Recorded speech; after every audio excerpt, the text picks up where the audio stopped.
बाबा करम सिंह जी, जिन्हां दी निੱਘੀ ते मिठी याद नूं समर्पित ਇਹ ਸਾਲਾਨਾ ਜੋੜ ਮੇਲੇ सतगुरु तेग बहादुर महाराज जी के प्रकाश पुरब नूं ਇਹ समर्पित किए जा रहे हैं। अमृत मेले तो सजे हुए दीवाना दे विच आप जी गुरु घर के कीर्तियां नूं, कथावाचकां नूं सरवण कर रहे हो, महापुरुषों के दर्शन कर रहे हो, गुरु साहब के चरण परस रहे हो। असीं भी वडभागे आ ਜਿਹੜੇ ਤੁਹਾਡੇ दर्शन ਕੀਤੇ ਤੇ महाराज ਦੇ चरण परसे है। समा भी नसीब होया गुरु का जस गैन करिए, दिओ आग्या झुकाओ गुरु चरना च शीस, करो रसना पवित्र, आखो जी वाहे गुरु जी का खालसा, वाहे गुरु जी की फतेह। छेवें सतगुरु हरगोबिंद साहिब जी मीरी पीरी वाले पातशाह, जिन्हां दे महल सत्कारयोग माता नानकी जी, सतगुरु हरगोबिंद पातशाह जी के संतान विच सब तो वड्डे पुत्र ने बाबा गुरदित्ता जी। उन्हां तो छोटी गुरु साहिब जी की सपुत्री है बीबी बीरो जी। फिर साहिबजादे ने बाबा सूरजमल जी, बाबा अणी राय जी अते बाबा अटल राय जी। ਜਿਹੜੇ ਪਾਤशाह ਦਾ ਅੱਜ ਆਪਾਂ प्रकाश ਦਿਹਾੜਾ गुरु तेग बहादुर महाराज जी का मना रहे हैं। अमृत वेला सी, सचखंड श्री हरमंदर साहिब एक पहर रात रहिंदियां,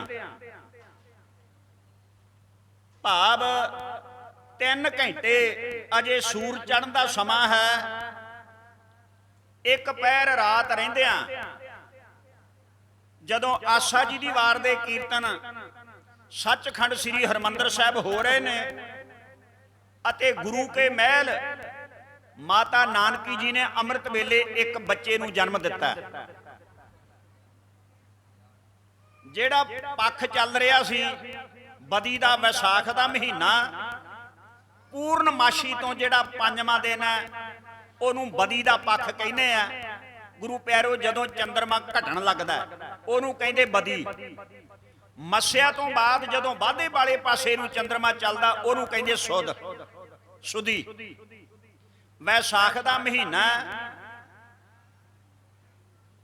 गुरु प्यारो अते सुदी 5 है, बदी 5 है। अमृत वेले अवतार धारिया सतगुरु हरगोबिंद पातशाह जी के घर माता नानकी जी, उधर तो सतगुरु तेग बहादुर महाराज सच्चे पातशाह ने उस वेले की कविता तुहाडी सेवा च ऐं बयान की जा रही है जी।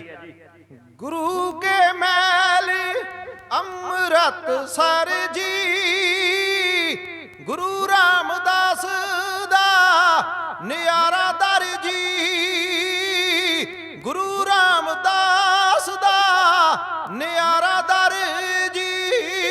ओ जिथे रब्बी रहमतां जी भरपूर ने, ले आया अवतार आण रब्बी नूर ने, ले आया अवतार आण रब्बी नूर ने। 1621 दी पहली अप्रैल है, 9वीं जोत आई गुरु के महल है, 9वीं जोत आई गुरु के महल है। ओ मेरा होया छेवें गुरु के हजूर ने, ले आया अवतार आण रब्बी नूर ने, ले आया अवतार आण रब्बी नूर ने। अमृत वेला है शुक्रवार दा, अमृत वेला है शुक्रवार दा, होया प्रकाश 9वें अवतार दा, होया प्रकाश 9वें अवतार दा। ओ मुखड़ा दिखाया, मुखड़ा दिखाया, मुखड़ा ਮੁਖੜਾ ਦਿਖਾਇਆ ਜਦੋਂ ਖੁਸ਼ੀ ਹੂਰ ਨੇ ਲੈ ਆਇਆ ਅਵਤਾਰ ਆਣ ਰੱਬੀ ਨੂਰ ਨੇ ਲੈ ਆਇਆ ਅਵਤਾਰ ਆਣ ਰੱਬੀ ਨੂਰ ਨੇ ਹਰੀ ਦਾ ਮੰਦਿਰ ਮਹਿਕ ਹੈ ਖਿਲਾਰਦਾ ਸਜਿਆ ਦੀਵਾਨ ਆਸਾ ਜੀ ਦੀ ਵਾਰ ਦਾ ਸਜਿਆ ਦੀਵਾਨ ਆਸਾ ਜੀ ਦੀ ਵਾਰ ਦਾ ਚਾਰੇ ਪਾਸੇ ਬਾਣੀ ਹਾਂ ਚਾਰੇ ਪਾਸੇ ਨਾਮ ਬਾਣੀ ਦੇ ਸਰੂਰ ਨੇ ਲੈ ਆਇਆ ਅਵਤਾਰ ਆਣ ਰੱਬੀ ਨੂਰ ਨੇ ਲੈ ਆਇਆ ਅਵਤਾਰ ਆਣ ਰੱਬੀ ਨੂਰ ਨੇ ਕਰ ਇਸ਼ਨਾਨ ਸਿਮਰ ਦੇ ਪ੍ਰਭ ਨੂੰ ਧਰਮੀ ਸਰੀਰ ਹੀ ਧਿਆਉਣ ਰੱਬ ਨੂੰ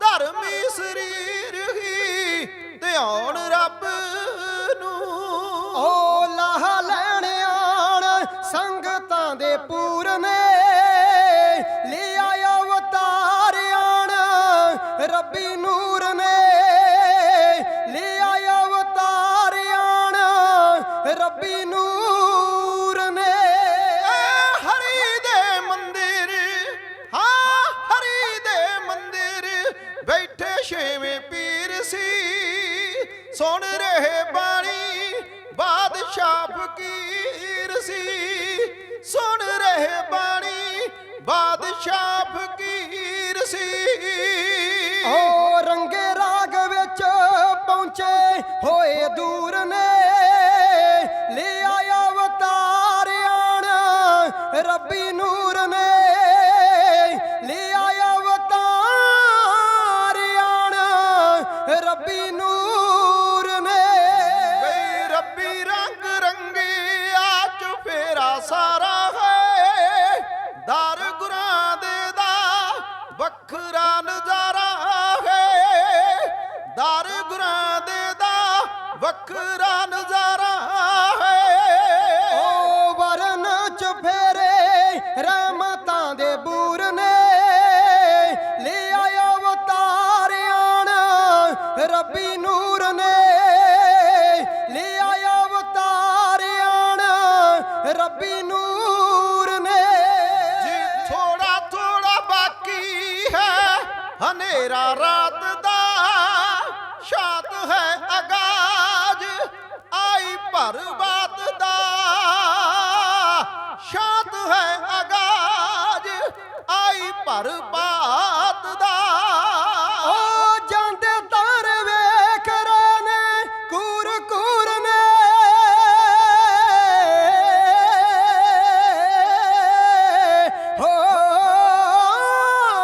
ਹੋ ਜਾਂਦੇ ਤਾਰੇ ਵੇਖ ਰਹੇ ਨੇ ਕੂਰ ਕੂਰ ਨੇ ਲੈ ਆਇਆ ਅਵਤਾਰ ਆਣ ਰੱਬੀ ਨੂਰ ਨੇ ਲੈ ਆਇਆ ਅਵਤਾਰ ਆਣ ਰੱਬੀ ਨੂਰ ਨੇ ਜੀ ਤਰੋ ਤਾਜੀ ਸਾਰੀ ਰੱਬ ਦੀ ਲੁਕਾਈ ਹੈ ਰਾਤੋਂ ਬਾਅਦ ਬਾਰੀ ਦਿਵਸ ਦੀ ਆਈ ਹੈ ਰਾਤੋਂ ਬਾਅਦ ਬਾਰੀ ਦਿਵਸ ਦੀ ਆਈ ਹੈ ਓ ਜੀਵ ਜੰਤ ਸਭ ਖੁਸ਼ ਨੁਮਾ ਮੂੜ ਨੇ ਲੈ ਆਇਆ ਅਵਤਾਰ ਆਣ ਰੱਬੀ ਨੂਰ ਨੇ ਲੈ ਆਇਆ ਅਵਤਾਰ ਆਣ ਰੱਬੀ ਨੂਰ ਨੇ ਰੱਬ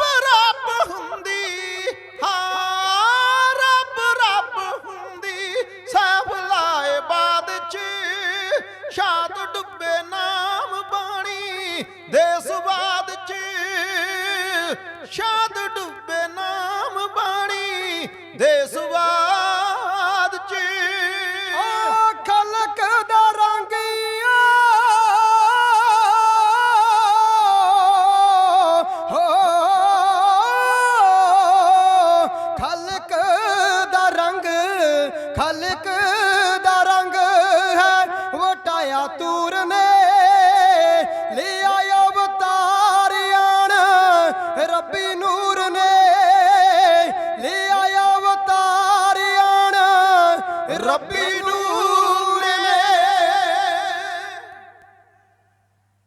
ਅੰਗਰੇਜ਼ੀ ਸਨ 1 ਅਪ੍ਰੈਲ 1621 ਵੈਸਾਖ ਬਦੀ 5 ਸੰਮਤ 1678 ਕਿਉਂਕਿ ਈਸਵੀ ਸਨ ਅਤੇ ਸੰਮਤ ਦੇ ਵਿੱਚ 57 ਸਾਲ ਦਾ ਅੰਤਰ ਹੈ। ਛੇਵੇਂ ਪਾਤਸ਼ਾਹ ਨੂੰ ਗੁਰੂ ਕੇ ਸਿੱਖਾਂ ਨੇ ਜਾ ਕੇ ਖਬਰਾਂ ਪਹੁੰਚਾਈਆਂ ਤੇ ਵਧਾਈਆਂ ਦਿੱਤੀਆਂ। ਆਸਾ ਜੀ ਦੀ ਵਾਰ ਜੀ ਦੇ ਭੋਗਾਂ ਦੀ ਸਮਾਪਤੀ ਉਪਰੰਤ ਛੇਵੇਂ ਪਾਤਸ਼ਾਹ ਸੰਗਤਾਂ ਸਮੇਤ ਆਪਣੇ ਮਹਿਲੀ ਆਏ ਨੇ। ਗੁਰੂ ਕੇ ਸਿੱਖ ਵਧਾਈਆਂ ਦੇ ਰਹੇ ਨੇ। ਹੈਰਾਨੀ ਉਦੋਂ ਹੋਈ ਸਾਰੀ ਸੰਗਤ ਨੂੰ ਵੇਖ ਕੇ ਜਦੋਂ ਮੀਰੀ ਪੀਰੀ ਵਾਲੇ ਸ਼ਹਿਨशाह ਸਤਿਗੁਰੂ ਹਰਗੋਬਿੰਦ ਸਾਹਿਬ ਜੀ ਨੇ, ਜਿਨ੍ਹਾਂ ਦਾ ਬੱਚਾ ਮਾਤਾ ਨਾਨਕੀ ਜੀ ਦੀ ਗੋਦ ਵਿੱਚ, ਉਹਨਾਂ ਦੇ ਸਨਮੁਖ ਖਲੋ ਕਰਕੇ ਬੱਚੇ ਵੱਲ ਨੂੰ ਦੋਵੇਂ ਹੱਥ ਜੋੜੇ ਆ। ਮਹਾਰਾਜ ਨੇ ਸੀਸ ਝੁਕਾਇਆ ਅਤੇ ਮੱਥਾ ਟੇਕ ਕੇ ਚਰਨ ਬੰਦਨਾ ਕੀਤੀ। ਆਪਣੇ ਨਵ ਜਨਮੇ ਸਾਹਿਬਜ਼ਾਦੇ ਨੂੰ ਛੇਵੇਂ ਪਾਤਸ਼ਾਹ ਨੇ ਹੱਥ ਜੋੜ ਕੇ ਸੀਸ ਨਵਾਇਆ ਚਰਨੀ। ਸਾਰੀ ਸੰਗਤ ਹੈਰਾਨ ਹੈ। ਬਹਾਦਰ ਬਿਧੀ ਚੰਦ ਜੀ ਪੁੱਛਦੇ ਨੇ, ਆਖਣ ਲੱਗੇ ਸ਼ਾਹਾਂ ਦੇ ਸ਼ਹਿਨशाह ਜੀਓ, ਇਹ ਮੀਰੀ ਪੀਰੀ ਵਾਲੇ ਪਾਤਸ਼ਾਹ ਜੀਓ, ਤੁਹਾਡੇ 4 ਪੁੱਤਰ ਤੇ ਪਹਿਲਾਂ ਵੀ ਜਨਮੇ ਨੇ। ਅਸਾਂ ਸਾਰਾ ਸਮਾਂ ਵੇਖਿਆ, ਕਿਉਂਕਿ ਗੁਰੂ ਸਾਹਿਬ ਦੀ ਕਿਰਪਾ ਦੇ ਨਾਲ ਸਤਿਗੁਰੂ ਅਮਰਦਾਸ ਮਹਾਰਾਜ ਜੀ ਤੋਂ ਲੈ ਕੇ ਭਾਈ ਗੁਰਦਾਸ ਸਾਹਿਬ ਜੀ, ਭਾਈ ਲੰਗਾਹਾ ਜੀ, ਭਾਈ ਪੈੜਾ ਜੀ, ਮੋਖਾ ਜੀ ਅਤੇ ਛੇਵੇਂ ਪਾਤਸ਼ਾਹ ਦੇ ਦਰਬਾਰ ਵਿੱਚ ਵਿਧੀਆ ਜੀ, ਜਿਹੜੇ ਬਿਧੀ ਚੰਦ 52 ਨੌਜਵਾਨ ਲੈ ਕੇ ਆਏ। ਜਦੋਂ ਅਕਾਲ ਤਖਤ ਸਾਜਿਆ ਤੇ ਮਹਾਰਾਜੇ ਨੇ ਸ਼ਾਸਤਰਬੱਧ ਫੌਜਾਂ ਤਿਆਰ ਕੀਤੀਆਂ। ਬਹਾਦਰ ਬਿਧੀ ਚੰਦ ਜੀ ਹੱਥ ਜੋੜ ਕੇ ਆਖਣ ਲੱਗੇ, ਮਹਾਰਾਜ ਕਾਰਨ ਸਮਝਾਓ।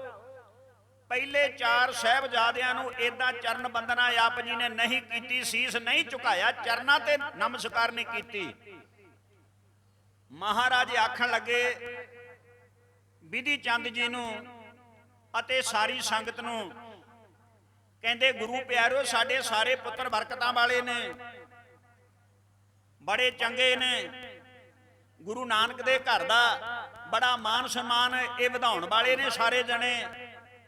ਪਰ ਇਹ ਜਿਹੜਾ ਬੱਚਾ ਸਾਡੇ ਘਰ ਹੁਣ ਪੈਦਾ ਹੋਇਆ, ਇਹ ਅਕਾਲ ਪੁਰਖ ਪਰਮੇਸ਼ਰ ਦੀ ਦਰਗਾਹ ਤੋਂ ਬਖਸ਼ਿਸ਼ ਲੈ ਕੇ ਆਇਆ। ਇਹ ਧਰਮ ਦਾ ਧੁਰੰਧਰ ਹੋਵੇਗਾ। ਇਹਦੇ ਅੰਦਰ ਸਹਿਣਸ਼ੀਲਤਾ ਇੰਨੀ ਹੋਵੇਗੀ, ਦੁਨੀਆ ਦੇ ਅੰਦਰ ਕੋਈ ਮਿਸਾਲ ਨਹੀਂ। ਇਹ ਭਾਰਤ ਵਰਸ਼ ਦੇ ਵਿੱਚ ਜਿਹੜਾ ਜ਼ੁਲਮੀ ਦੌਰ ਚੱਲ ਰਿਹਾ ਹੈ, ਸਮੇਂ ਦੀਆਂ ਜ਼ਾਲਮ ਸਰਕਾਰਾਂ ਅਤੇ ਕੱਟੜਪੰਥੀ ਜਿਹੜੇ ਧਾਰਮਿਕ ਲੋਕ ਨੇ, ਉਹਨਾਂ ਦੇ ਹੱਥੋਂ ਪਰਜਾ ਅਤੇ ਸਾਰੇ ਧਰਮਾਂ ਨੂੰ ਮੰਨਣ ਵਾਲੇ ਲੋਕ ਦੁਖੀ ਨੇ, ਪਰੇਸ਼ਾਨ ਨੇ। ਕਿਸੇ ਰਾਜਿਆਂ ਦੀ ਕਚਹਿਰੀ ਵਿੱਚ, ਕਿਸੇ ਪੰਚਾਇਤ ਦੇ ਵਿੱਚ, ਕਿਸੇ ਦਰਬਾਰ ਵਿੱਚ ਇਨਸਾਫ ਨਹੀਂ ਮਿਲਦਾ। ਅਤੇ ਇਦੋਂ ਵੀ ਵੱਧ ਭਿਆਨਕ ਸਮੇਂ ਆਉਣੇ ਨੇ, ਬਹੁਤ ਭਿਆਨਕ ਸਮੇਂ, ਜਦੋਂ ਅੰਧ ਵਿਸ਼ਵਾਸ ਦੀ ਦਲਦਲ ਦੇ ਵਿੱਚ ਮਨੁੱਖਤਾ ਨੇ ਬੁਰੀ ਤਰ੍ਹਾਂ ਗਰਕੀ ਹੋਣਾ। ਰਾਹ ਲੱਭਣਾ ਕੋਈ ਨਹੀਂ। ਜ਼ੁਲਮ ਸਿਖਰ ਤੇ ਹੋਣਾ, ਖੂਨ ਦੀਆਂ ਨਦੀਆਂ ਵਗਦੀਆਂ ਹੋਣੀਆਂ, ਅਣਵਿਆਹੀਆਂ ਤੇ ਵਿਆਹੀਆਂ ਹੋਈਆਂ ਦੀਆਂ ਇੱਜ਼ਤਾਂ ਮਿੱਟੀ 'ਚ ਰੁਲਦੀਆਂ ਹੋਣੀਆਂ ਨੇ। ਜਿਹੜੀ ਜੁਰਤ ਹੈ, ਜਿਹੜੀ ਅਣਖ ਹੈ, ਮਰ ਚੁੱਕੀ ਹੋਵੇਗੀ। ਕੋਈ ਰਾਹ ਨਹੀਂ ਦਿਸਣਾ। ਹਿੰਦੁਸਤਾਨ ਦੇ ਧਰਮ ਦੇ ਉੱਤੇ ਇੰਨੇ ਖਤਰੇ ਦੇ ਬੱਦਲ ਮੰਡਰਾ ਰਹੇ ਹੋਣਗੇ। ਉਸ ਵਕਤ ਇਹ ਜਿਹੜਾ ਸਾਡਾ ਸਾਹਿਬਜ਼ਾਦਾ, ਇਹ ਭਾਰਤ ਦੇ ਧਰਮ ਨੂੰ ਬਚਾਵੇਗਾ। ਬਹੁਤ ਵੱਡੀ ਬੇਮਿਸਾਲ ਲਾਸਾਨੀ ਕੁਰਬਾਨੀ ਕਰੇਗਾ। ਅਤੇ ਬਿਧੀ ਚੰਦ ਜੀ ਇੱਥੇ ਹੀ ਨਹੀਂ, ਇਹਦੇ ਘਰ ਇੱਕ ਹੋਰ ਇਹੋ ਜਿਹਾ ਸੂਰਮਾ ਪੁੱਤਰ ਪੈਦਾ ਹੋਵੇਗਾ, ਜਿਹੜਾ ਗੁਰੂ ਨਾਨਕ ਦੀ ਕੁਲ ਨੂੰ ਹੋਰ ਵੀ 4 ਚੰਨ ਲਾਊਗਾ। ਇਹ ਛੇਵੇਂ ਪਾਤਸ਼ਾਹ ਨੇ ਬਚਨ ਕਰ ਦਿੱਤੇ। ਬਚਨ ਆਪਣੇ ਨਵੇਂ ਜੰਮੇ ਸਾਹਿਬਜ਼ਾਦੇ ਨੂੰ ਹੱਥ ਜੋੜ ਕੇ ਚਰਨਾਂ ਤੇ ਨਮਸਕਾਰ ਕਰਕੇ ਬਿਧੀ ਚੰਦ ਅਤੇ ਸੰਗਤਾਂ ਦੀ ਪੁੱਛ ਦੇ ਉੱਪਰ ਛੇਵੇਂ ਪਾਤਸ਼ਾਹ ਆਉਣ ਵਾਲਾ ਜਿਹੜਾ ਭਵਿੱਖ ਹੈ, ਜਿਹੜਾ ਆਉਣ ਵਾਲਾ ਫਿਊਚਰ ਹੈ, ਜਿਹੜਾ ਜ਼ੁਲਮੀ ਦੌਰ ਹੈ, ਜਿਹੜੇ ਧਰਮ ਦੇ ਉੱਤੇ ਖਤਰੇ ਮੰਡਰਾਉਣੇ ਨੇ, ਆਉਣ ਵਾਲੇ ਭਵਿੱਖ ਦੀ ਬਾਬਤ ਜਿਵੇਂ ਛੇਵੇਂ ਪਾਤਸ਼ਾਹ ਉਸ ਬੱਚੇ ਨੂੰ ਨਮਸਕਾਰ ਕਰਨ ਦਾ ਕਾਰਨ ਦੱਸਦੇ ਨੇ। ਆ ਸੁਣੋ ਪਿਆਰ ਨਾਲ ਜੀ। ਕੀਰਤਨ ਦਾ ਭੋਗ ਪਵਾ ਕੇ ਤੱਕਿਆ ਬਾਲਕ ਸੀਸ ਨਵਾ ਕੇ ਵਿਧੀ ਚੰਦ ਵਿੱਚ ਹੈਰਾਨੀ ਜਾ ਕੇ ਬੋਲੇ ਤਖਤ ਕਾ ਕੇ ਸੀ ਦਿੱਤਾ ਬਾਲਕ ਨੂੰ ਸਤਕਾਰ ਦਸਾਂਗਿਓ ਸੀ ਝੁਕਾ ਕੇ ਜੀ। ਸਤਿਗੁਰ ਕਹਿੰਦੇ ਸੁਣਿਓ ਭਾਈ ਇਸ ਬਾਲਕ ਦੀ ਵਡਿਆਈ ਫੇਰੀ ਧਰਤੀ ਤੇ ਹੈ ਪਾਈ ਸਲਤਨਤ ਮੁਗਲ ਉਜਾੜਨ ਨੂੰ ਆਇਆ ਦੀਨ ਦੁਖੀ ਦਾ ਰਾਖਾ ਤੁਰਕਨ ਜੜੋਂ ਉਖਾੜਨ ਨੂੰ।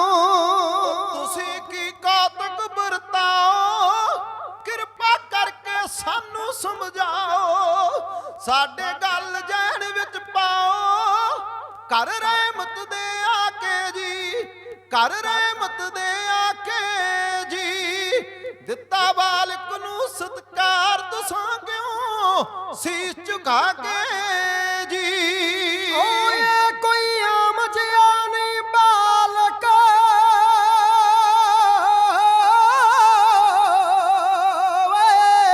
ਏ ਕੋਈ ਆਮ ਜਿਹਾ ਨਹੀਂ ਬਾਲਕ ਕੱਲਿਆ ਖਾਸ ਬਣਾ ਕੇ ਖਾਲਕ ਲਾਈ ਜ਼ਿੰਮੇਵਾਰੀ ਮਾਲਕ ਜ਼ੁਲਮੀ ਵਰਕੇ ਪਾੜਨ ਨੂੰ ਆਇਆ ਦੀਨ ਦੁਖੀ ਦਾ ਰਾਖਾ ਤੁਰਕਨ ਜੜੋਂ ਉਖਾੜਨ ਨੂੰ।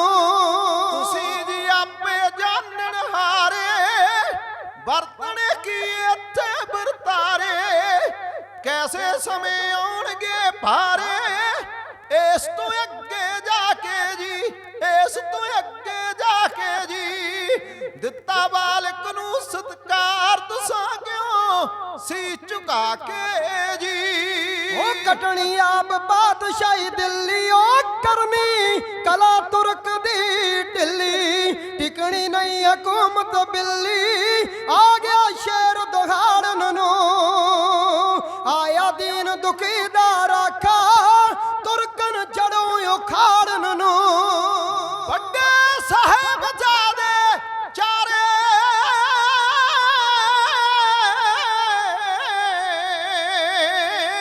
ਵੱਡੇ ਸਾਹਿਬਜ਼ਾਦੇ ਚਾਰੇ ਉਹ ਵੀ ਤੁਸਾਂ ਦੇ ਬਹੁਤ ਪਿਆਰੇ ਮਾਤਾ ਜੀ ਦੇ ਰਾਜ ਦੁਲਾਰੇ ਰੱਖੇ ਲਾਡ ਲਡਾ ਕੇ ਜੀ ਦਿੱਤਾ ਬਾਲਕ ਨੂੰ ਸਤਕਾਰ ਦਸਾਂਗਿਓ ਸੀਸ ਨਿਭਾ ਕੇ ਜੀ। ਮਾਲਕ ਭੇਜੇ ਸਭ ਨੂੰ ਆਪੇ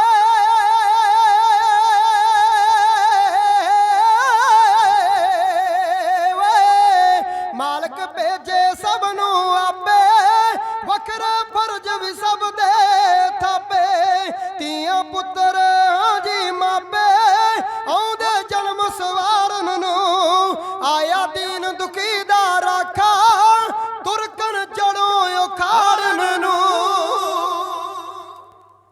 ਮਹਾਰਾਜ ਨੇ ਭਵਿੱਖਤ ਬਚਨ ਕੀਤੇ ਸਮਾਂ ਇਹਨਾਂ ਨੇ ਵਿਸਥਾਰ ਵਿੱਚ ਜਾਵਾਂ 6-7 ਮਿੰਟ ਬਾਕੀ ਨੇ ਇੱਕ ਕਵਿਤਾ ਬੋਲ ਕੇ ਖਿਮਾ ਦੇ ਜਾਚਕ ਹੋ ਜਾਣਾ। ਭਵਿੱਖ ਦੇ ਕੀਤੇ ਹੋਏ ਬਚਨ ਛੇਵੇਂ ਪਾਤਸ਼ਾਹ ਦੇ ਔਰ ਆਪਣੇ ਕੋਲ ਕਲਗੀਧਰ ਪਾਤਸ਼ਾਹ ਜੀ ਨੇ ਹੱਥ ਲਿਖਤ ਬੜੀਆਂ ਗੁਰੂ ਪਿਆਰਿਓ ਮਹਾਨ ਰਚਨਾਵਾਂ 10ਵੇਂ ਪਾਤਸ਼ਾਹ ਲਿਖਦੇ ਨੇ ਭਈ ਸਾਡੇ ਇਸ ਮਾਤ ਲੋਕ ਵਿੱਚ ਆਉਣ ਦਾ ਕਾਰਨ ਸਾਡੇ ਮਾਤਾ ਪਿਤਾ ਦਾ ਮਹਾਨ ਹੋਣਾ ਅਕਾਲ ਪੁਰਖ ਦੀ ਕਿਰਪਾ ਦੇ ਨਾਲ ਪੂਰਬ ਵਾਲਾ ਕਰਮ ਸਾਡਾ ਚੰਗਾ ਉਹਦੇ ਚਰਨਾਂ 'ਚ ਅਸੀਂ ਬੰਦਗੀ ਕਰ ਰਹੇ ਹਾਂ ਪਰ ਮਾਤ ਲੋਕ ਵਿੱਚ ਆਉਣਾ ਸਾਡੇ ਮਾਪਿਆਂ ਦੀ ਅਤ ਮਹਾਨ ਇੱਕ ਤਪੱਸਿਆ ਤੇ ਬੰਦਗੀ ਦਾ ਕਾਰਨ ਹੈ। ਕਲਗੀਆਂ ਵਾਲੇ ਪਾਤਸ਼ਾਹ ਲਿਖਦੇ ਨੇ ਵਿਚਿੱਤਰ ਨਾਟਕ ਦੇ ਵਿੱਚ ਕਹਿੰਦੇ ਤਾਤ ਮਾਤ ਮੁਰ ਅਲਖ ਅਰਾਧਾ ਬਹੁ ਵਿਦ ਜੋਗ ਸਾਧਨਾ ਸਾਧਾ ਤਿੰਨ ਜੋ ਕਰੀ ਅਲਖ ਕੀ ਸੇਵਾ ਤਾਂ ਤੇ ਭਏ ਪ੍ਰਸੰਨ ਗੁਰਦੇਵਾ। ਇਹ ਮਹਾਰਾਜ ਦੀ ਲਿਖਤ ਹੈ। ਅਤੇ ਦੂਸਰੀ ਮਹਾਨਤਾ ਜਿਹੜੀ ਬੜੀ ਵੱਡੀ ਹੈ ਜੇ ਗੁਰੂ ਤੇਗ ਬਹਾਦਰ ਮਹਾਰਾਜ ਸੱਚੇ ਪਾਤਸ਼ਾਹ ਨੂੰ ਆਪਾਂ ਸਿਮਰਾਂਗੇ 10ਵੇਂ ਪਾਤਸ਼ਾਹ ਕਹਿੰਦੇ ਆ ਭਈ ਤੁਹਾਡੇ ਘਰਾਂ ਦੇ ਵਿੱਚ ਕਦੇ ਤੋਟ ਨਹੀਂ ਆਊਗੀ ਤੰਦਰੁਸਤੀਆਂ ਇਤਫਾਕ ਆ ਪਦਾਰਥ ਜਿਹੜੇ ਸਾਡੀਆਂ ਵਰਤੋਂ 'ਚ ਆਉਣ ਵਾਲੇ ਆ ਆਤਮਿਕ ਆਨੰਦ ਰਹੇਗਾ। ਆ ਜਿਹੜੀ ਆਪਾਂ ਅਰਦਾਸ ਕਰਦੇ ਆ ਨਾ ਬੜੇ ਵਿਦਵਾਨ ਹੋ ਤੁਸੀਂ बड़े महान महापुरुष ने जिहड़े सेवावां निभा रहे ने इस स्थान दियां। गुरु प्यारो, ये 10वें पातशाह ने चंडी दी वार दी पहली पौड़ी तो जिहड़ी अरदास प्रारंभ कीती है, प्रथम भगवती सिमर कै गुरु नानक लई ध्याए, फिर अंगद गुर ते अमरदास रामदास होई सहाये, अर्जन हर गोबिंदन सिमरो श्री हर राय, श्री हर कृष्ण ध्याई है, जिस डिठै सब दुख जाए। ये 10वें पातशाह की रचना है। तेग बहादुर सिमरिया घर नौ निध आवे धाए, सब थाई होए सहाये। ये चंडी दी वार दी पहली पौड़ी है और कलगियां वाले पातशाह की रचना यह। क्योंकि कई बार वाद विवाद हो जाते ने दसम ग्रंथ के उपर, पर जे सिख ने अरदास करनी है दसम ग्रंथ के विचों 10वें पातशाह की रचना चंडी दी वार दी पहली पौड़ी तो बिना अपनी अरदास ही नहीं शुरू होती। जे ये पौड़ी नहीं तो अरदास कित्थों शुरू करांगे आपां। जे हुण खंडे बाटे दा पौहल तैयार करना, 2 बाणियां जुगो जुग सतगुरु ग्रंथ साहब महाराज दे विचों 3 बाणियां दसम ग्रंथ दे विचों है। जाप साहब, तवै प्रसाद सवैये ते चौपई साहब। जे 3 बाणियां दसम ग्रंथ दियां नहीं तो अमृत दा बाटा तैयार ही नहीं होना। इस करके गुरु प्यारिओ, इन्हां वादां विवादां नूं छेड़न वाले जिहड़े उन्हां दे पल्ले कुछ नहीं रहिंदा, है तां जुगो जुग टाला। ते गुरु कलगियां वाले पातशाह दी सिੱਖੀ काल पुरख दी किरपा दे नाल खालसा काल पुरख की फौज, प्रगटिओ खालसा परमात्मा की मौज। ਜਿਹੜਾ ਸਾਜਿਆ ਹੀ परमात्मा ने ਉਹਨੂੰ कोई दुनिया की ताकत मिटा नहीं सकती, कदे ਢਾਹ नहीं लग सकती। परखां जरूर होंदियां ने। परख तो 80,000 के विचों भी जदों होई है तो 5 नितरे आ। परखां जरूर पैंदियां ने, भीड़ा जरूर पैंदियां ने, इम्तिहान जरूर साडे करड़े हुंदे आ, पर सिੱਖੀ नूं कदे ਢਾਹ नहीं ते पंथ कदे खत्म नहीं हो सकता। ये वाद विवाद पहलां तो चलते ही रहिंदे आ। आओ सुनो प्यार नाल बचन 6वें पातशाह दे और कलगियां वाले पातशाह ये भी लिखते जदों फिर भारी पई 6वें पातशाह ने बचन कीते आ, भाई बहुत दुविधा विच होवेगी मनुखता, जुल्म हद्दां बन्ने टप चुका होवेगा, बांह फड़न वाला कोई नहीं होना। अते गुरु प्यारो फिर सच्चे दे आपां नूं लड़ लगना चाहिदा, सच्चे दे पल्ले फिर आपां नूं पैना चाहिदा। नानक कचड़ियां सिओ तोड़ ढूंढ सज्जन संत पक्कियां, ओए जिवंदे विछड़े ओए मोया ना जाई छोड़। ये महाराज कहंदे ने, कहंदे सज्जन किहो जिहा चाहीदा जिहड़ा दरगाह तक निवे, अपनी ते इत्थे नहीं निभदी, घर च नहीं निभदी जियां दी। सज्जन सेई नाल मैं चलदियां नाल चलन, जिथे लेखा मंगीए तिथे खड़े दिसन। वो जदों गल ही आई भारत की इज्जत की, जदों गल आई भारत के धर्म की, सतगुरु तेग बहादुर महाराज सच्चे पातशाह ने समय की हुकूमत नूं वंगार दिता। पंडितां नूं कह दिता भाई जाके कह दिओ वक्त दे बादशाह औरंगजेब नूं, जे तेग बहादुर नूं कल्ले गुरु 9वें नूं मुसलमान बना लवे, सारे बन जाणगे, तैनूं कोई तद्दद कोई तशद्दद करन दी लोड़ नहीं। इस करके कलगियां वाले पातशाह लिखदे, कहंदे फिर सिर दे दिता। धर्म नहीं सी नहीं तो रहना। तिलक जंजू राखा प्रभ ताका, कीनो बड्डो कलू में साका, साधन हित कीती जिन करी शीस दिया पर सी ना उचरी। ये 400 साला गुरु तेग बहादुर महाराज जी दे प्रकाश दिहाड़े नूं समर्पित है, जिहड़ा अज दा समागम महापुरुषां दी याद विच है। और पूरा गुरु किदां दा हुंदा है? मक्खण शाह व्यापारी दा बेड़ा समुंदर विच, तूफान कहर दा सारा परिवार उहदे विच, घर वाली सलोजई, लाल चंद, चंदू लाल, नौकर चाकर। तूफान पलटा पलटा के बेड़े नूं मारदा, जान जोखम दे विच है, मुट्ठी विच जान आई है, पर वो गुरु दा सिख जिहड़ा कमाई दा दसबंध भी कढदा। अरदास गुरु नानक दे घर कीती है, पर गुरु प्यारो उस वेले गुरु नानक दी गद्दी ते जार नहीं होया कोई, क्योंकि 8वें पातशाह ने दिल्ली शरीर छड़ दिता। बचन केवल होया सी बाबा वसे ग्राम बकाले, पर समुंदर दे विच जेड़ा जहाज दे विच व्यापार करदा, मक्खण शाह नूं नहीं सी पता भी 8वें पातशाह ने शरीर छड़ दिता। वो दिल्ली नूं गया, दिल्लीओं पता लगा भी महाराज शरीर छड़ के ते केवल बचन होया। जदों बचन होया ते बाबे बकाले 22 जने बह गए दावेदार बन के। धीर मल दे कोल ग्रंथ साहब महाराज दी बीड़ा, कहंदा मैं गुरु हां। मक्खण शाह सियाणा सिख है, चेतन बुद्धि का मालक है, गुरु की किरपा उहदे उपर। उहने आख्या हुण बाहियां दे विचों ते कोई अपना दिमाग वरतना ही पऊगा। उहने दो मोहरा रख के मत्थे टेके, किसी ने उहदे दिल की गल नहीं बुझी, जिहने 500 मोहर की सुखना सुखी सी। ਜਦੋਂ ਬਾਈਆਂ ਨੂੰ ਦੋ ਦੋ ਮੋਹਰਾਂ ਭਗਤਾ ਚੁੱਕਾ, ਮੱਥਾ ਟੇਕ ਚੁੱਕਾ, ਫਿਰ ਪੁੱਛਦਾ ਬਾਬੇ ਬਕਾਲੇ ਦੇ ਲੋਕਾਂ ਦੇ ਕੋਲੋਂ, ਇੱਥੇ ਕੋਈ ਹੋਰ ਵੀ ਹੈ? ਗੁਰੂ ਕੀ ਕੋਈ ਅੰਸ਼ ਬੰਸ? ਗੁਰਮੁਖ ਪਿਆਰੇ ਕੁਝ ਸਿੱਖਾਂ ਆਖਿਆ ਹੈ ਗੁਰੂ ਦੀ ਅੰਸ਼ ਬੰਸ ਹੈ। ਤੇਗ ਮੱਲ ਜੀ ਕਦੇ ਕਦੇ ਦੇਰ ਰਾਤ ਬਾਹਰ ਨਿਕਲਦੇ ਨੇ, ਪਹਿਲੇ ਪਹਿਰ ਰਾਤ ਨਿਕਲਦੇ ਨੇ, ਕਰਮਾਂ ਵਾਲਿਆਂ ਨੂੰ ਦਰਸ਼ਨ ਹੁੰਦੇ ਨੇ। ਬਹੁਤਾ ਆਪਣੇ ਰਹਿائش ਦੇ ਵਿੱਚ ਨਾਲ ਜਿਹੜਾ ਉਹਨਾਂ ਦੇ ਭੋਰਾ, ਬਹੁਤਾ ਭੋਰੇ ਵਿੱਚ ਹੀ ਰਹਿੰਦੇ ਨੇ। ਜਦੋਂ ਮੱਖਣ ਸ਼ਾਹ ਗਿਆ ਵੀ ਮਨ ਵਿੱਚ ਆਇਆ ਵੀ ਉਹ ਹੋ ਸਕਦੇ ਆ, ਮਾਤਾ ਗੁਜਰੀ ਜੀ ਨੂੰ, ਮਾਤਾ ਨਾਨਕੀ ਜੀ ਨੂੰ ਪੁੱਛਿਆ, ਮੈਂ ਭੋਰੇ 'ਚ ਜਾਣਾ ਚਾਹੁੰਦਾ, ਦਰਸ਼ਨ ਕਰਨੇ ਚਾਹੁੰਦਾ। ਮਾਤਾ ਜੀ ਕਹਿੰਦੇ ਪਹਿਲਾਂ ਆਗਿਆ ਲੈ ਲਈਏ। ਮਹਾਰਾਜ ਨੂੰ ਜਾ ਕੇ ਪੁੱਛਿਆ ਵੀ ਆਹ ਨਾ ਆ ਸਿੱਖ ਦਰਸ਼ਨ ਕਰਨੇ ਚਾਹੁੰਦਾ।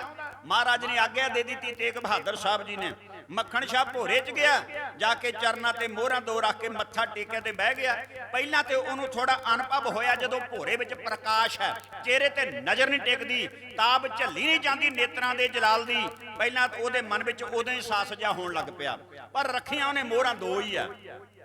ਮਹਾਰਾਜ ਮੁਸਕਰਾਏ, ਆਖਣ ਲੱਗੇ ਮੱਖਣ ਸ਼ਾਹ ਸੁਣਾ, ਤੇਰਾ ਪਰਿਵਾਰ ਸਭ ਸੁਖੀ ਹੈ? ਆਂਦਾ ਮਹਾਰਾਜ ਬੜੀ ਕਿਰਪਾ ਗੁਰੂ ਨਾਨਕ ਦੇਵ ਮਹਾਰਾਜ ਜੀ ਦੀ, ਕੁਸ਼ਲ ਆਨੰਦ ਹੈ। ਸਤਿਗੁਰੂ ਕਹਿੰਦੇ ਤੇਰਾ ਵਪਾਰ ਦਾ ਕਾਰੋਬਾਰ ਸੋਹਣਾ ਚੱਲਦਾ? ਕਹਿੰਦਾ ਮਹਾਰਾਜ ਬਹੁਤ ਵਧੀਆ ਚੱਲਦਾ। ਮਹਾਰਾਜ ਕਹਿੰਦੇ ਆ ਜਿਹੜੀ ਭੇਟਾ ਰੱਖੀ ਆ ਤੈਂ, ਇਹ ਦਰਸ਼ਨੀ ਭੇਟਾ ਆ ਜਾਂ ਜਿਹੜੀ ਤੂੰ ਸੁਖਣਾ ਸੁਖੀ ਉਹ ਭੇਟਾ ਆ? ਹੁਣ ਮੱਖਣ ਸ਼ਾਹ ਮਨ ਵਿੱਚ ਸੋਚਦਾ ਵੀ ਇਹਨਾਂ ਨੂੰ ਪਤਾ ਭਈ ਸੁਖਣਾ ਵੀ ਮੈਂ ਸੁਖੀ ਹੈ। ਮਹਾਰਾਜ ਜੀ ਜਾਣੀ ਜਾਣਿਓ, ਤੁਸੀਂ ਮੈਨੂੰ ਕਸਵੱਟੀ ਤੇ ਨਾ ਪਰਖੋ, ਸਗੋਂ ਮੇਰੇ ਤੇ ਕਿਰਪਾ ਕਰੋ। ਇਹ ਜਿਹੜੀ ਦਰਸ਼ਨੀ ਭੇਟਾ ਜਾਂ ਸੁਖਣਾ ਦੀ ਭੇਟਾ ਮਹਾਰਾਜ, ਇਹ ਕਿਰਪਾ ਕਰਕੇ ਤੁਸੀਂ ਬਖਸ਼ਿਸ਼ ਕਰੋ। ਬਾਹਰ ਬਾਈ ਬੈਠੇ ਆ, ਮੈਂ 23ਵੇਂ ਥਾਂ ਆ ਗਿਆ। ਮਹਾਰਾਜ ਆਖਣ ਲੱਗੇ ਸਿੱਖਾ, ਜਦੋਂ ਤੂਫਾਨ ਦੇ ਵਿੱਚ ਘਿਰਿਆ ਸੀ, ਸਾਰਾ ਟੱਬਰ ਤੇ ਕਰਮਚਾਰੀ ਵਿਪਤਾ ਵਿੱਚ ਸੀ, ਜਿਹੜੀ ਅਰਦਾਸ ਕੀਤੀ ਆ ਤਾਂ 500 ਮੋਹਰ ਸੁੱਖੀ ਸੀ। ਆਖਣ ਲੱਗਾ ਮਹਾਰਾਜ ਹਾਂ 500 ਸੁੱਖੀ ਸੀ। ਮਹਾਰਾਜ ਕਹਿੰਦੇ ਫਿਰ ਤੇਰੀ ਅਰਦਾਸ ਪੂਰੀ ਹੋਈ? ਕਹਿੰਦਾ ਪੂਰੀ ਹੋਈ ਹੈ। ਸਤਿਗੁਰੂ ਆਖਣ ਲੱਗੇ ਫਿਰ ਹੋਰ ਤੈਨੂੰ ਕੀ ਚਾਹੀਦਾ?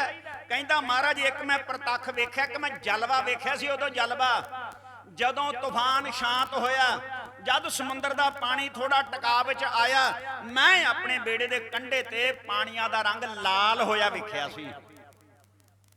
ਮੈਂ ਪਾਣੀਆਂ ਦਾ ਰੰਗ ਲਾਲ ਹੋਇਆ ਵੇਖਿਆ।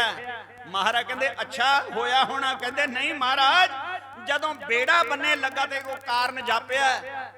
9ਵੇਂ ਨਾਨਕ ਸਤਿਗੁਰੂ ਤੇਗ ਬਹਾਦਰ ਮਹਾਰਾਜ ਜੀ ਨੇ ਆਪਣੀ ਪੋਸ਼ਾਕ, ਆਪਣਾ ਚੋਲਾ ਫਿਰ ਮੋਢੇ ਤੋਂ ਪਰੇ ਕੀਤਾ। ਕਹਿੰਦੇ ਮੱਖਣ ਸ਼ਾਹ ਵੇਖ ਲੈ ਜ਼ਖਮ, ਵੱਡਾ ਜ਼ਖਮ ਅੱਲਾ, ਅਜੇ ਵੀ ਖੂਨ ਸਿਮਦਾ। ਮਹਾਰਾਜ ਕਹਿੰਦੇ ਆ ਮੋਢਾ ਪਿਆਰਿਆ ਲਾਇਆ ਸੀ ਤੇਰੇ ਵੇੜੇ ਨੂੰ, ਉਹਨੇ ਫਿਰ 2 ਦੀ ਕਿਹੜੀ ਗੱਲ ਆ, 500 ਦੀ ਕਿਹੜੀ ਗੱਲ ਆ?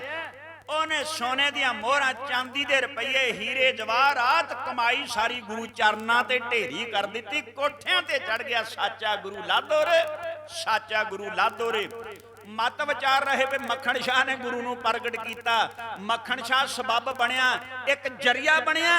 ਗੁਰੂ ਦਰਗਾਹ ਦੇ ਵਿੱਚੋਂ ਗੁਰੂ ਪਿਆਰੋ ਉਹ ਜੋਤ ਆਈ ਸੀ। 6ਵੇਂ ਪਾਤਸ਼ਾਹ ਨੇ ਤੇ ਜਨਮ ਤੇ ਹੀ ਕਹਿ ਦਿੱਤਾ ਸੀ। ਆ ਸੁਣੋ ਪਿਆਰ ਦੇ ਨਾਲ, ਧੰਨ ਗੁਰੂ ਤੇਗ ਬਹਾਦਰ ਮਹਾਰਾਜ ਸੱਚੇ ਪਾਤਸ਼ਾਹ ਜੀ ਦੀਆਂ ਵਡਿਆਈਆਂ। ਗੁਰੂ ਪਿਆਰਿਓ ਅਖੀਰਲੀ ਕਵਿਤਾ ਐਉਂ ਬਿਆਨ ਕੀਤੀ ਜਾ ਰਹੀ ਹੈ ਜੀ।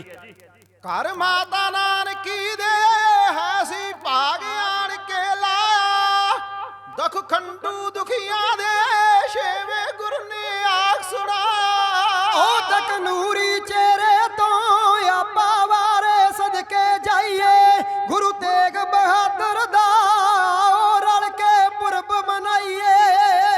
ਘਰ ਮਾਤ ਨਾਨਕੀ ਦੇ ਹੈ ਸੀ ਭਾਗ ਆਣ ਕੇ ਲਾਇਆ, ਦੁੱਖ ਖੰਡੂ ਦੁਖੀਆਂ ਦੇ 6ਵੇਂ ਗੁਰ ਨੇ ਆਖ ਸੁਣਾਇਆ। ਉਹ ਤੱਕ ਨੂਰੀ ਚਿਹਰੇ ਤੋਂ ਆਪਾ ਵਾਰੇ ਸਦਕੇ ਜਾਈਏ, ਗੁਰੂ ਤੇਗ ਬਹਾਦਰ ਦਾ ਰਲ ਕੇ ਪੁਰਬ ਮਨਾਈਏ। ਜਦ ਛੋਟੀ ਉਮਰੇ ਸੀ ਇੱਕ ਕੌਤਕ ਗੁਰਾਂ ਰਚਾਇਆ, ਲਾ ਗਲ ਦਾ ਚੋਲਾ ਸੀ ਹੱਥੀ ਲੋੜ ਬੰਦ ਗਲ ਪਾਇਆ। ਉਹ 6ਵੇਂ ਗੁਰ ਕਹਿੰਦੇ ਨੇ ਚੱਲ ਕੇ ਆਏ ਨਾ ਮੋੜ ਕਲਾਈਏ, ਗੁਰੂ ਤੇਗ ਬਹਾਦਰ ਦਾ ਰਲ ਕੇ ਪੁਰਬ ਮਨਾਈਏ। ਫਿਰ ਵਿੱਚ ਬਕਾਲੇ ਦੇ ਕੀਤੀ ਬਹੁਤ ਤਪੱਸਿਆ ਭਾਰੀ, 8ਵੇਂ ਗੁਰ ਦਿੱਲੀ ਦਰਸ਼ਨ ਜੇ ਕਰਨੇ ਜੀ ਸੰਗਤੇ ਵਿੱਚ ਬਕਾਲੇ ਜਾਈਏ ਗੁਰੂ ਤੇਗ ਬਹਾਦਰ ਦਾ ਆਓ ਰਲ ਕੇ ਪੁਰਬ ਮਨਾਈਏ ਜਦ ਵਿੱਚ ਸਾਗਰਾਂ ਦੇ ਲੱਗਾ ਡੁੱਬਣ ਸ਼ਾਹ ਦਾ ਬੇੜਾ ਹੱਥ ਬਨ ਕੇ ਅਰਜ ਕਰੇ ਤੁਧ ਬਿਨ ਹੋਰ ਸੁਹਾਰਾ ਕਿਹੜਾ ਓ ਜੇ ਬੰਨੇ ਲਾ ਦੇਵੋ 500 ਮੋਹਰਾ ਭੇਟ ਚੜਾਈਏ ਗੁਰੂ ਤੇਗ ਬਹਾਦਰ ਦਾ ਆਓ ਰਲ ਕੇ ਪੁਰਬ ਮਨਾਈਏ ਦਰਸ਼ਨ ਕਰ ਹਰ ਮੰਦਰ ਦੇ ਆਸਣ ਲਾਇਆ ਸਤਿਗੁਰੂ ਬੱਲੇ ਕਦੇ ਖਾਲੀ ਹੋਵਣ ਨਾ ਭਰੇ ਰਹਿਣ ਗੁਰੂ ਕੇ ਗੱਲੇ ਓ ਮਾਇਆ ਰੱਬ ਰਜਾਈਆਂ ਨੇ ਮਾਇਆ ਰੱਬ ਰਜਾਈਆਂ ਨੇ ਐਵੇਂ ਦਿਲ ਨਾ ਚੋਰਾ ਲਾਈਏ ਗੁਰੂ ਤੇਗ ਬਹਾਦਰ ਦਾ ਆਓ ਰਲ ਕੇ ਪੁਰਬ ਮਨਾਈਏ ਗੁਰ ਪਟਣੇ ਅਸਾਮ ਵਿੱਚੋਂ ਚੱਲ ਕੇ ਆਨੰਦਪੁਰ ਡੇਰਾ ਲਾਇਆ ਅਸੀਂ ਦੁਖੀਏ ਸਤਿਗੁਰੂ ਜੀ ਆ ਕੇ ਪੰਡਤਾਂ ਆਖ ਸੁਣਾਇਆ ਓ ਗੋਬਿੰਦ ਤੂੰ ਸਾਂਭ ਲਵੀਂ ਹੁਣ ਧਰਮ ਲਈ ਆਪਾ ਲਾਈਏ ਗੁਰੂ ਤੇਗ ਬਹਾਦਰ ਦਾ ਆਓ ਰਲ ਕੇ ਪੁਰਬ ਮਨਾਈਏ ਸਰਬਣ ਜਗ ਤਾਰਨ ਲਈ ਕਵੀਸ਼ਰ ਸਰਬਣ ਜਗ ਤਾਰਨ ਲਈ ਆਇਆ ਬਣ ਕੇ ਪਰ ਉਪਕਾਰੀ ਅੱਜ 400 ਸਾਲਾਂ ਨੂੰ ਖਲਕਤ ਸਿਜਦੇ ਕਰਦੀ ਸਾਰੀ ਓ ਇਹ ਮੌਕਾ ਲੱਭਣਾ ਨਾ ਹੋ ਇਹ ਮੌਕਾ ਲੱਭਣਾ ਨਾ ਐਵੇਂ ਵੇਲਾ ਨਾ ਖੁਜਾਈਏ ਗੁਰੂ ਤੇਗ ਬਹਾਦਰ ਦਾ ਆਓ ਰਲ ਕੇ ਪੁਰਬ ਮਨਾਈਏ ਇੱਕ ਮਹਾਰਾਜ ਦਾ ਉਪਦੇਸ਼ ਪੱਲੇ ਬੰਨ ਲਿਓ ਮੁਸ਼ਕਲਾਂ ਆਉਂਦੀਆਂ ਨੇ ਪਰੇਸ਼ਾਨੀਆਂ ਦਾ ਸਾਹਮਣਾ ਕਰਨਾ ਪੈਂਦਾ ਸਤਿਗੁਰੂ ਕਿਰਪਾ ਕਰਦੇ ਨੇ ਜਦੋਂ ਕੋਈ ਆਸਰਾ ਕੋਈ ਸਰੀਰਕ ਹਿੰਮਤ ਕੋਈ ਮਾਨਸਿਕ ਹਿੰਮਤ ਤਾਕਤ ਨਾ ਰਵੇ ਤੁਹਾਡੇ ਵਿੱਚ ਉਦੋਂ ਅਰਦਾਸ ਜਿਹੜੀ ਕਰਨੀ ਹੈ ਅਕਾਲ ਪੁਰਖ ਪਰਮੇਸ਼ਰ ਜਿਹੜਾ ਉਹ ਜ਼ਰੂਰ ਤੁਹਾਡੇ ਤੇ ਬੌੜੇਗਾ ਬਲ ਛੁੱਟ ਕਿਓ ਬੰਧਨ ਪਰੇ ਕਛੂ ਨਾ ਹੋਤ ਉਪਾਏ ਕਹੋ ਨਾਨਕ ਅਬ ਓਟ ਹਰ ਗੱਜ ਜਿਉ ਉਹ ਸਹਾਏ ਹੇ ਮਹਾਰਾਜ ਜਿੱਦਾਂ ਹਾਥੀ ਨੂੰ ਤੰਦੂਏ ਦੇ ਜਾਲ ਵਿੱਚੋਂ ਛਡਾਇਆ ਸਾਡੇ ਤੇ ਇਦਾਂ ਕਿਰਪਾ ਕਰ ਬੌੜ ਸਾਡੇ ਉੱਤੇ ਤੇ ਅਰਦਾਸ ਕੀਤੀ ਹੋਈ ਪ੍ਰਵਾਨ ਚੜੇਗੀ ਮਹਾਰਾਜ ਤੁਹਾਡੇ ਤੇ ਕਿਰਪਾ ਕਰੇਗਾ ਫਿਰ ਬਾਲੇ ਆ ਜਾਂਦਾ ਮਾਨਸਿਕ ਸਰੀਰਕ ਸਾਡੀ ਸੋਚ ਨਿਗਰ ਹੋ ਜਾਂਦੀ ਜਦੋਂ ਗੁਰੂ ਦੇ ਤੇ ਭਰੋਸਾ ਹੋ ਜਾਂਦਾ ਗੁਰੂ ਦੇ ਚਰਨਾਂ ਦੇ ਉੱਤੇ ਅਸੀਂ ਅਰਦਾਸ ਕਰਦੇ ਆਂ ਬਲ ਹੋਆ ਬੰਧਨ ਛੁੱਟੇ ਸਭ ਕਿਛ ਹੋਤ ਉਪਾਏ ਨਾਨਕ ਸਭ ਕਿਛ ਤੁਮਰੇ ਹੱਥ ਮੈਂ ਤੁਮ ਹੀ ਹੋ ਸਹਾਏ ਇਸ ਮਾਲਕ ਦੇ ਹੱਥ ਹੈ ਸਾਰਾ ਕੁਝ ਇਹ ਨੌਵੇਂ ਨਾਨਕ ਮਹਾਰਾਜ ਦਾ ਗੁਰਬਾਣੀ ਦੇ ਰਾਹੀਂ ਸਾਨੂੰ ਉਪਦੇਸ਼ ਹੈ ਧੰਨਵਾਦ ਹੈ ਸਾਰੀ ਸੰਗਤ ਦਾ ਕੋਟਨ ਕੋਟ ਧੰਨਵਾਦ ਜੁਗੋ ਜੁਗ ਅਟਲ ਸਤਿਗੁਰੂ ਗ੍ਰੰਥ ਸਾਹਿਬ ਮਹਾਰਾਜ ਜੀ ਦਾ ਬਹੁਤ ਬਹੁਤ ਧੰਨਵਾਦ ਮਹਾਂਪੁਰਸ਼ ਬਾਬਾ ਹਰਜਿੰਦਰ ਸਿੰਘ ਸਾਹਿਬ ਜੀ ਹੋਰਾਂ ਦਾ ਜੌਲ ਸਾਹਿਬ ਜੀ ਦਾ ਬਲੀਨਾ ਸਾਹਿਬ ਦਾ ਪ੍ਰੋਫੈਸਰ ਸਾਹਿਬ ਦਾ ਸਾਰੀਆਂ ਸੰਗਤਾਂ ਦਾ ਧੰਨਵਾਦ ਸੇਵਾਵਾਂ ਨਿਭਾ ਰਿਹਾ ਤੁਹਾਡਾ ਇਹ ਆਪਣਾ ਜਥਾ ਬਹੁਤ ਸਾਰੀਆਂ ਸੰਗਤਾਂ ਆਉਂਦਿਆਂ ਤਰਕ ਜਿਹਾ ਕਰਦੀਆਂ ਸੀ ਕਹਿੰਦੇ ਤਲੋਚਨ ਸਿੰਘ ਅਸੀਂ ਤਾਂ ਕਦੇ ਵਿਦੇਸ਼ਾਂ ਦੇ ਵਿੱਚ ਹੀ ਪੱਕਾ ਹੋ ਗਿਆ ਬੜੇ ਚਿਰੀ ਆਇਆ ਤੂੰ ਸੰਗਤਾਂ ਦੇ ਦਰਸ਼ਨ ਕਰਨ ਵਾਸਤੇ ਮੈਂ ਕਿਹਾ ਜਦੋਂ ਸਬੱਬ ਬਣਿਆ ਮਹਾਰਾਜ ਨੇ ਕਿਰਪਾ ਕੀਤੀ ਤੁਹਾਡੇ ਦਰਸ਼ਨ ਕਰਨੇ ਆ ਗਏ ਮਹਾਰਾਜ ਦੇ ਚਰਨ ਪਰਸਨ ਆ ਗਏ ਆ ਬਸ ਪਿਆਰ ਚਾਹੀਦਾ ਦਿਲਾਂ ਵਿੱਚ ਤਾਂਘ ਚਾਹੀਦੀ ਹੈ ਜਗ ਜਿਉਂਦਿਆਂ ਦੇ ਮੇਲੇ ਆ ਵਾਹਿਗੁਰੂ ਜੀ ਕਾ ਖਾਲਸਾ ਵਾਹਿਗੁਰੂ ਜੀ ਕੀ ਫਤਿਹ ਬੋਲੇ।